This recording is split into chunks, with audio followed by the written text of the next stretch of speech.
सरासरी आमचं दूध साधारण चांगल्या सीझन असेल त्यावेळी साधारण 700 लिटरपर्यंत आम्ही पोचलेलो आहोत आणि सध्या आमच्याकडे आता 600 लिटर दूध गोकुळला आमचा पुरवठा आहे। तर मागच्या आर्थिक वर्षामध्ये माझं वैयक्तिक स्वतःचं गाईचं आणि म्हशीचं दूध मिळून साधारण 6,41,000 रुपयाचं दूध मी गोकुळ संघाला या ठिकाणी पुरवलेलं आहे।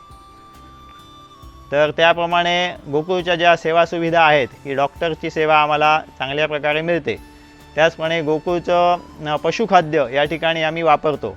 TMR ब्लॉक वापरतो, फर्टिमिन जे मिनरल मिक्सचर आहे ते आम्ही सर्व गायींना या ठिकाणी दररोज वापर त्याचा चालू आहे। आणि असंच जर आम्हाला सहकार्य गोकुळचं आहे तर आमचं या पुढचे मानस आहे की आमचं पुढच्या वर्षी 100 लिटरच्या वर प्रतिदिन दूध या ठिकाणी गोकुळला घालायचा पुढच्या वर्षीचा आम्ही संकल्प केलेला आहे।